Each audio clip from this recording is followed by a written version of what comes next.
Good morning बच्चों। मैं आपका इंग्लिश सब्जेक्ट का टीचर जय भगवान आप सभी का आज के इस पोइम फोटोग्राफ में स्वागत करता हूं। प्यारे बच्चों, फोटोग्राफ पोइम शर्ले टोल्सन जी द्वारा लिखी गई बहुत ही अच्छी पोइम है, जिसमें अपने माता और एक बेटी के बीच के प्यार को, उनके आपस में संबंध को दिखाया गया है। माता जी आज इस दुनिया को छोड़कर चली गई है और शर्ले टोल्सन जी अपनी उस व्यथा को, अब मन की उस पीड़ा को, जो वेदना है, उसको व्यक्त करती है इस पोइम के माध्यम से। और फोटोग्राफ का मतलब होता है शर्ले टोल्सन के माँ की फ़ोटो। कई बार जब भी शर्ले टोल्सन अपनी माँ को याद करती है, उस फ़ोटो को निकाल कर देख लेती है और अपनी माँ को याद करती है। फ़ोटोग्राफ में कौन कौन है? फ़ोटो में एक शर्ले टोल्सन की माँ है, एक उनके साथ खड़ी है उनकी कज़न, और एक तरफ और दूसरी तरफ भी उनकी कज़न खड़ी हैं। 3 बच्चियाँ उस फ़ोटो में हैं। और ये फ़ोटो तब की है जब शर्ले टोल्सन की माँ 12 साल की थी। वो समुद्र किनारे कभी किसी के साथ, अपने चचेरी बहनों के साथ घूमने गई थी। साथ में उनका एक चाचा जी थे, अंकल थे, उन्होंने वो फ़ोटो ली थी और वो फ़ोटो एक यादगार के रूप में अपने घर में वो रखती है। और कई बार शर्ले टोल्सन को वो खुद ही शर्ले टोल्सन की माँ बुलाती है और कहती है, बेटी देख ये फ़ोटो, मैं ये बीच में मैं खड़ी हूँ और ये इधर तेरी मासी है डोली और इधर तेरी मासी खड़ी है बेटी। मतलब इन दोनों की, इसकी माँ की दोनों बहनें थी ये। तो इस फ़ोटो में 3 लोग खड़े हैं, तीनों उसकी, एक मदर है, 2 उसकी कज़न सिस्टर हैं, डोली और बेटी। पोइम पढ़ेंगे तो पता लगेगा। तो इस पोइम में ये दिखाया गया है कि कैसे शर्ले टोल्सन की माँ के जाने के बाद शर्ले टोल्सन अकेला महसूस करती है, कैसे माता और बेटी के संबंध को इसमें बहुत ही अच्छे तरीके से, fantastically and emotionally has those feelings have been presented by Shirley Tolson. So let's read the poem बच्चों।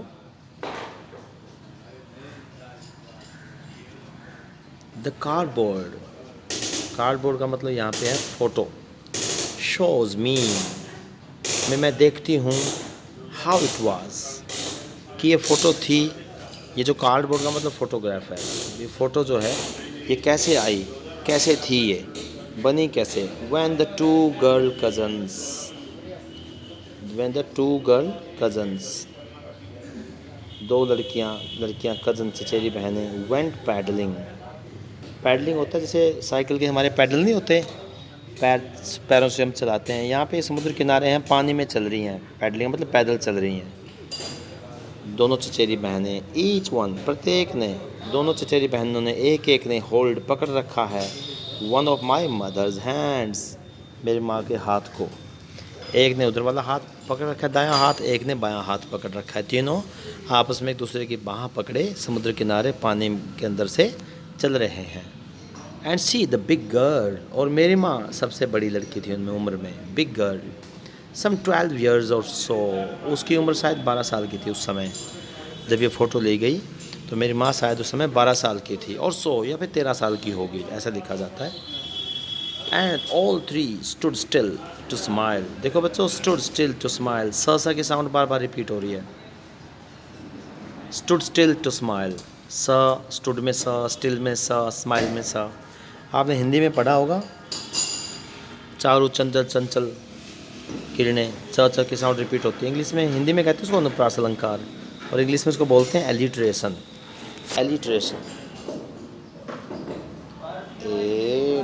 ALLI, ये थोड़ा लिखने में दिक्कत आ रही है बच्चों, TERATION, छोड़िए चलो। तो इसको बोलते हैं एलिट्रेशन, ALLITERATION, एलिट्रेशन। तो ये अनुप्रास अलंकार है। तीनों बहनें पानी में चल रही हैं। All 3 stood still to smile through their hair, their hair में भी साउंड है, देखो बाद वाली हेयर, एयर, बाल उनके हवा में उड़ रहे हैं। हेयर होता है बाल, और बाल जैसे चेहरे पे आ जाते हैं उड़ के, छोटी बच्चियों के, समुद्र किनारे है तो हवा चल रही है तो बाल जैसे बालों ने चेहरे को ढक लिया, लेकिन स्माइल दिख रही है उनके बालों के अंदर से। थ्रू द हेयर का मतलब कि बालों के अंदर से उनकी स्माइल दिख रही है। At the uncle with the camera, और वो किस पे हंस रही हैं, किस पे स्माइल कर रही हैं, वो चाचा की तरफ। चाचा कौन, जो कैमरा पकड़े हुए हैं। अ स्वीट फेस, कितना प्यारा चेहरा मेरी माँ का इस फ़ोटो में दिखता है। My mother's. मेरी माँ का चेहरा कितना प्यारा इसमें दिखता है। That was before I was born, और ये फ़ोटो तब की है जब मेरा जन्म नहीं हुआ था। Before I was born, before का मतलब आई वॉज बोर्न का मेरा जन्म हुआ था, बिफोर उससे पहले की फ़ोटो थी ये। एंड द सी, और समुद्र, which appears to have changed less, और जो समुद्र था जहाँ पे मेरी माताएं और मेरी माँ की वो जो कज़न सिस्टर हैं वो घूमने गई हुई थी, वो समुद्र हैव चेंज, वो नहीं बदला, लेस, बहुत कम बदला हुआ है। चेंज तो हुआ, लेस मतलब बदला ही नहीं। समुद्र कैसे बदलेगा बच्चों, उसका तो पानी उसी लेवल का आएगा। समुद्र ये थोड़ी कि मनुष्य की तरह, हमारे व्यक्ति पुरुषों की तरह, महिलाओं की तरह, हम मनुष्यों की तरह समुद्र भी बदलेगा, नहीं, समुद्र तो नहीं बदला। Washed their terribly transient feet, लेकिन जिस पानी में मेरी माँ और उनकी कज़न सिस्टर खड़ी हुई थी, उस पानी के अंदर जो उनके पैर थे वो आज बदल गए, यानी बड़े हो गए मेरी माँ और उनकी कज़न सिस्टर्स। टेरिबली ट्रांजिएंट का मतलब होता है बहुत तीव्र गति से, ट्रांजिएंट होता है बदलने वाले, बहुत तीव्र गति से बदलने वाले पैर। यानी 12 साल की बच्ची के पैर किस साइज़ के होते हैं, फिर 15 साल की बच्ची के पैर उसके बढ़ जाते हैं, फिर 16, फिर 20, ऐसे ना। मनुष्य तो अपने उम्र के साथ साथ शारीरिक रूप से बदलता रहता है। ये बताया गया इसमें कि मनुष्य और एक दिन ऐसा आता है, बूढ़ा होता है और वो ईश्वर के पास चला जाता है, उसकी मृत्यु हो जाती है। ये बताया है कि man changes with time but sea does not change, समुद्र नहीं बदला। Natural objects do not change as they have been created by God. तो ये बताया गया कि मनुष्य नश्वर है। देखो ना, पैर लिखा इस पानी में, वो पैर खड़े तो पैर तो बदल गए, लेकिन समुद्र नहीं बदला। ये बताना चाहिए पोइट्री में। आगे देखिए बच्चों, सम 20-30 years लेटर, तो उस फ़ोटो के खींचने के बाद, यानी 12 साल की मेरी माँ थी उस समय, उसके 20 या 25 साल बाद, 30 साल बाद, यानी जब मेरी माँ 42 साल की या 40 साल की थी, she would laugh at the snapshot, वो फ़ोटो को देख के बहुत हंसा करती थी। स्नैपशॉट का मतलब फ़ोटोग्राफ। मेरी माँ ये फ़ोटो निकाला करती थी और वो इसको देख के हंसा करती थी, बहुत खुश हुआ करती थी, और मुझे कहती थी, सी, देख देख देख, ये बेटी है मेरी कज़न बेटी, एंड डॉली, और ये मेरी दूसरी कज़न है डॉली, जिन्होंने मेरे हाथ पकड़ रखे हैं फ़ोटो में, ये देख बेटी कैसी है। हम भी बड़ी खुश होकर अपनी पुरानी फ़ोटोज़ को देखते हैं बेटा ना। आपके मम्मी, आपके पापा कई बार जब बहुत छोटे उम्र में थे, स्कूल गए होंगे, वो फ़ोटो देख के कितना खुश होते हैं ना। आपको बताते हैं, देखो ये मैं उस समय 8वीं क्लास में था, ये मेरी फ़ोटो है। माँ आपकी बताती होगी हमारी शादी की फ़ोटो है। तो ऐसे ही मेरी माँ बहुत खुश हुआ करती थी मुझे ये बता के। और and look how they dressed us for the beach, और देख देख हमने कितनी अच्छी ड्रेस पहन रखी है, हमारे माता पिता ने, यानी तेरे दादा दादी ने हमें कैसी अच्छी ड्रेस डाल रखी है, क्योंकि हम समुद्र किनारे, बीच होता है समुद्र किनारे घूमने जाना, छुट्टी का दिन था हमारा, और कितनी अच्छी हमने ड्रेस डाल रखी है। मतलब ये बता रखा है कि इसकी माँ भी बच्ची जब थी 12-13 साल की, कितनी खुश हुआ करती थी। आज जो 45 साल की हो गई है, तब भी वो खुश होती है इस फ़ोटो को देख कर कि बचपन कितना अच्छा था हमारा, हम बिना किसी तनाव के, किसी चिंता के, किसी जिम्मेवारी के खूब आनंद लेते थे, खूब घूमते फिरते थे। And the C holiday was her past. अब देखो ना कितना दुख व्यक्त करती है सरले टोल्सन यहाँ पे, कि जो समुद्र किनारे मेरी माँ घूमने गई थी, वो वाला जो हॉलीडे था उनका, वो वाली जो छुट्टी का दिन था, वो पास्ट की बात है, वो दोबारा नहीं आता, चला गया वो तो भूतकाल में। ऐसा दिन दोबारा कभी नहीं आया। मेरी माँ के लिए ये दिन बहुत पुराने हो गए थे कि हर वो दोबारा चीज़ नहीं आई। माइन इज़ हर लाफ, ध्यान से देखना इसको, माइन इज़ हर लाफ्टर, और मेरे लिए भूतकाल की बात क्या हो गई, मेरी माँ की हंसी, लाफ्टर।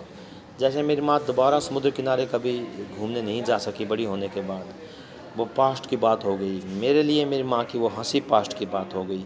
मुझे मेरी वो माँ की, मेरी वो जो हंसी थी, वो कभी मैंने अपनी माँ के चेहरे पे दोबारा नहीं देखी। बहुत राई, WRY, राई मतलब बहुत मेहनत से, with the laboured ease of loss. Laboured ease of loss का मतलब होता है हानि होगी हमें, लॉस तो हुआ। मेरी माँ को तो क्या लॉस हुआ कि वो दिन दोबारा नहीं आई, वो खुशी दोबारा नहीं आई, और मुझे वो लॉस क्या हुआ कि मुझे मेरी माँ के चेहरे पर दोबारा हंसी दिखाई नहीं दी। हम दोनों को लॉस हुआ, और बड़ी मेहनत से हम उस चीज़ को देख देख कर बड़ा प्रभावित हमारा मन हुआ, और उसका हम उससे मुरझाने होता है राय, कि उस बात से हम मुरझाए, हमारे चेहरे की वो हंसी चली गई हम दोनों की। और लेकिन बड़ा लेबर करके हमने वो चीज़ इस चीज़ को एक्सेप्ट किया। हमने बड़ी मेहनत लगी कि हम ईजी हुए, उस चीज़ को भूलने में टाइम लगा। Now she has been dead, आज मेरी माँ गुजर गई, चली गई मुझे छोड़ के। Nearly as many as years, उतने साल हो गए मेरी माँ को गुजरे हुए, चले हुए, मृत्यु हुए, जितने एज दैट गर्ल लिव्ड, जितने साल की वो लड़की थी, यानी 12 साल। मेरी माँ की उम्र 12 साल थी जब वो फ़ोटो, जितनी जितनी वो मेरी माँ की वो उम्र थी उसमें फ़ोटो खींचने के टाइम, उतने ही साल आज मेरी माँ को चल गए हुए हो गए, मुझे छोड़कर चली गई। यानी बस वो ज़िंदा थी उसी समय तक जब तक वो लड़की थी, उसके बाद तो जिम्मेदारी ने उसको घेर लिया। एंड ऑफ दिस सर्कमस्टेंस, और ये हालात, परिस्थिति, सर्कमस्टेंस, और अभी ऐसी परिस्थिति, ऐसे हालात हैं, देर इज़ नथिंग टू से। मैं क्या बोलूँ, मेरे पास कहने के लिए कुछ नहीं है। देर इज़ नथिंग टू से, नथिंग टू से, क्या बोलूँ मैं, मेरे पास कहने के लिए कुछ नहीं है एट ऑल, कुछ भी नहीं कह पा रही हूँ मैं। इट्स साइलेंस साइलेंसेस, और जो इस परिस्थिति की जो शांति है, जो चुप्पी ने मेरे को घेर रखा है, मैं कुछ बोल नहीं पा रही। मैं इतनी दुखी हूँ, मेरी माँ को मैं इतना याद करती हूँ। हालात भी बिल्कुल शांत हो गए हैं, और इट्स साइलेंस साइलेंसेस का मतलब परिस्थिति इतनी बुरी है, मैं अपनी माता को इतना याद करती हूँ, कोई मेरे साथ, मैं किसी को ये दुख व्यक्त भी नहीं कर पाती, मैं चुप हूँ, और मेरे आसपास का वातावरण भी इस कारण ऐसा लगता है कि वो भी बड़ा दुखी और चुप है। ओके बच्चों, this is the poem written by Shirley Tolson, a photograph poem, very good poem, very beautiful poem. In this poem, the expression and grief of a girl have been presented by Shirley Tolson, who has lost her mother. There is a deep relationship between a mother and a daughter. और उसके जाने के बाद शर्ले टोल्सन को बहुत ज़्यादा miss करती है शर्ले टोल्सन अपनी माँ को। उसको लगता है कि this is the biggest loss that I have ever faced. इतना बड़ा एक नुकसान, एक हानि एक माता के रूप में शर्ले टोल्सन को हुई। अब इसमें अगर आपको कोई समझने में दिक्कत किसी बच्चे को आती है, just make a call to me, मेरे पर्सनल नंबर पे आप मुझे फ़ोन करना। और इस वीडियो को बेटा एक बार नहीं तो 2 बार देखना, 3 बार देखना, पक्का ये पोएम आपको समझ में आएगी। आप ये मान के चलना कि क्लासरूम टीचिंग ही है ये बिल्कुल वही बुक है। आप अपनी बुक खोल के देखेंगे ना, हॉर्नबिल, मैंने बताया था पहले आपको, हॉर्नबिल बुक का नाम है, उस हॉर्नबिल बुक से ली गई है ये। आपकी 2 बुक हैं, HORN, हॉर्नबिल, इस पर लिखा भी होगा हॉर्नबिल, में दिखाऊंगा आपको हॉर्नबिल। और एक बुक है स्नैपशॉट, 2 बुक्स हैं आपकी, हॉर्नबिल और स्नैपशॉट। तो हॉर्नबिल बुक से पहली पोइम है, और ये समझना है कि क्लासरूम में बैठे हम, बिल्कुल यही पेज आपके सामने ऐसा कलर होगा, देखना खोल के आप ये पेज। और इतनी अच्छी तरह से इसका फ़ायदा ये होता है कि टीचर तो क्लास में कई बार पोइम करवा के चला गया, उस समय आपको समझ नहीं आती, तो आप चाहते हो कि एक बार और पढ़ाई जाए, टीचर फिर रिवाइज़ करता है। उस तरीके से ये है, आप वीडियो एक बार नहीं दूसरी बार वीडियो देखो तो you can understand the poem very well. अब इस पोइम को करने के बाद हम आपको क्वेश्चन आंसर्स भी मैं आपको करवाऊँगा इसके, लेकिन उससे पहले you must understand the poem. Okay बच्चों, is feel like being in your classroom. आपको लगेगा मैं क्लासरूम में ही बैठी हूँ, मैं क्लासरूम में ही बैठा हूँ और इसको पोइम को पढ़ रहा हूँ। ठीक है, सीरियसली इस चीज़ को देखना बच्चों। Thank you very much.